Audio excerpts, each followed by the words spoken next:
I've got one day of Chicago under my belt, and there is still so much to do and see. It's now Thursday. Pinball Expo is hours away from opening to the public, and I have a booth to set up. Not just any booth either. If you have ever been to a show, then you know that Penn Stadium has a booth that catches the eye and draws in the crowd. But will we get this set up in time? Oh man, that is the good thing about doing videos with YouTube from usually the waist up, is that I could be wearing pajama pants and no one would be the wiser. I'm totally wearing pajama pants right now.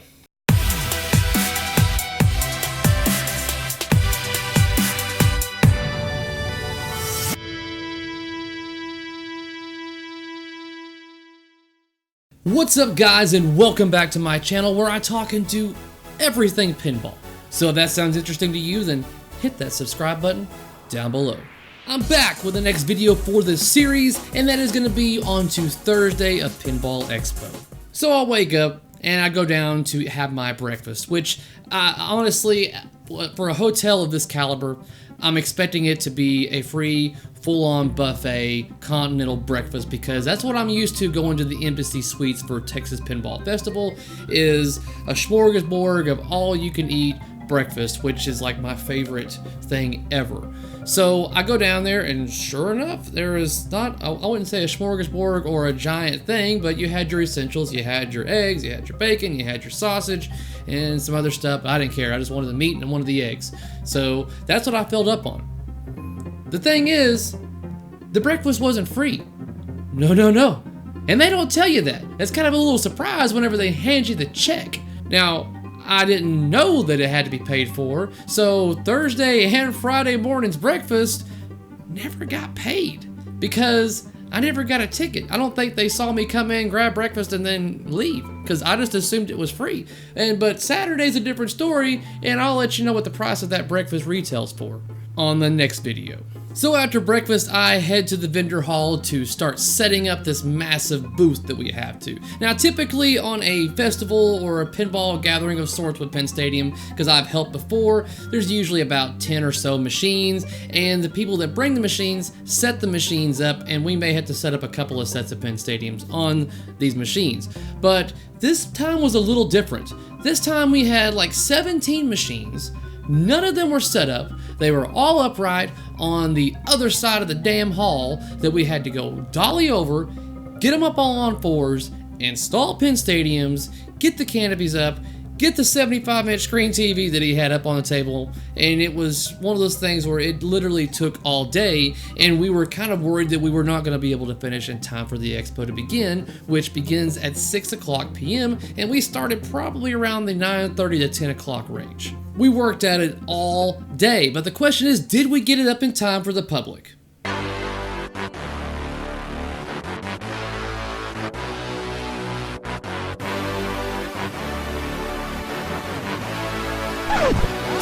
Of course we did.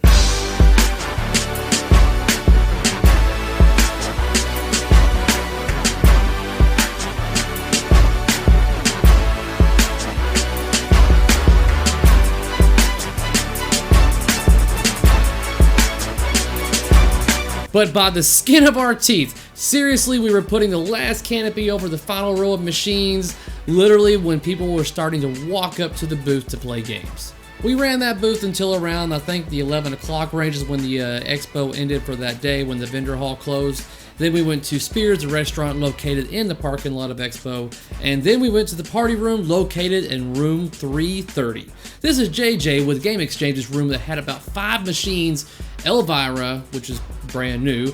Then you had your Deadpool Premium, your Monster Bash, and an Attack from Mars. And of course, the Jurassic Park Premium, which is still not on the line yet.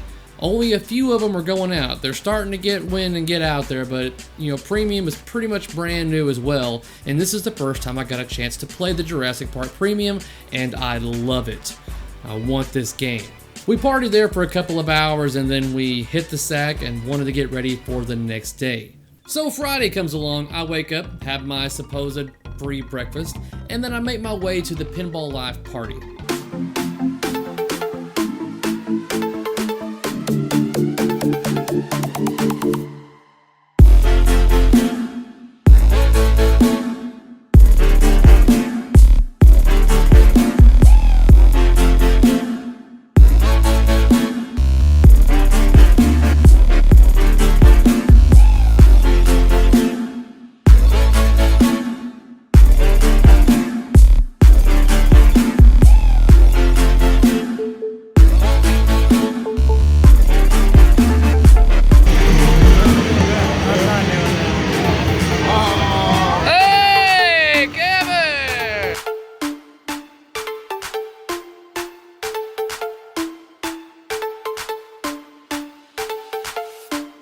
along with having all of these games and activities with drinks and unlimited meatball subs, they auctioned off 2 very special machines. And all the money was going to a great cause for juvenile diabetes research. You had the very final Total Nuclear Annihilation, and that sold for... How about we'll start the bidding at $1,000? Who wants to give $1,000 for that? All right, a crap ton of people. Let's just move on. All right. Okay, guys. Well, if it's 71, going once, going twice, sold. Right here. $7,100. Thank you, sir. Thank you very much. Then you had a very special Medieval Madness with all the new fixings. I'll let Ryan go over all the details of why this machine is so special. This is Doug Duba's personal game, the owner of Chicago Gaming. This is Medieval Madness LE number 1. It was built, it was manufactured, and it was put in a box for years inside Chicago Gaming. We recently pulled it out of the box because, well, Doug is a firm believer on going to the community, and he wanted to update his game to look like his Monster Bash. So we went ahead and put in RGB LEDs. We did a full powder coat trim on it. We commissioned an artist from Sideshow Collectibles to design the topper. The topper has been painted by Matt from Back Alley Creations. The back panel was done by Chris Frenchie. That is one of the 3 original prototype toppers that is coming with this game. It has the extra large display in it, full RGBs. It is ready to go, and it can come home with you. It does have the Medieval Madness LE number 1 plaque. It has never been played. It has been sitting in a box for years, guys. And that machine sold for...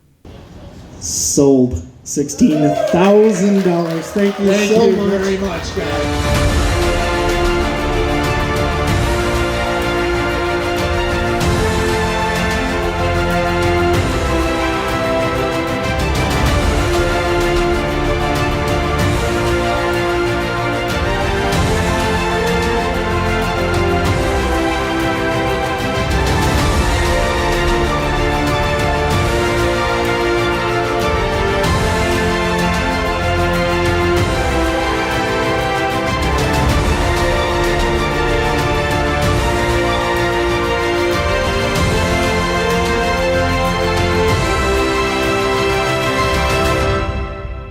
Both machines sold way over what retail would go for, so all of that money once again is going to the research for juvenile diabetes. Very great cause. That just goes to show you that pinball is not all just about playing pinball. There's a lot of good things that come out of this hobby too. But one of my favorite things at Pinball Live that really got me excited, like I was walking into like Willy Wonka's chocolate factory, was the fact that I got to go into their inventory and just peruse and shop as if I was looking for groceries at a grocery store.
So that was awesome. I got a few items that I know I needed for my games, and I'm kind of glad that I only got what I did, because I could have easily spent a lot of money there, but I'm glad I didn't. After the Pinball Life Party concluded, I headed back to the hotel, back to the vendor hall, and continued helping out with Pin Stadiums until the end of the night. Once again, we partied in room 330, and then again, we called it a night. That's gonna wrap up this video, guys. So I got maybe one more video in this series to conclude my Pinball Expo experience. If you like what you've seen here, then hit that like button down below. And if you haven't already, do not forget to hit that subscribe button down below. That way you can be notified of whenever I upload something for your viewing pleasure.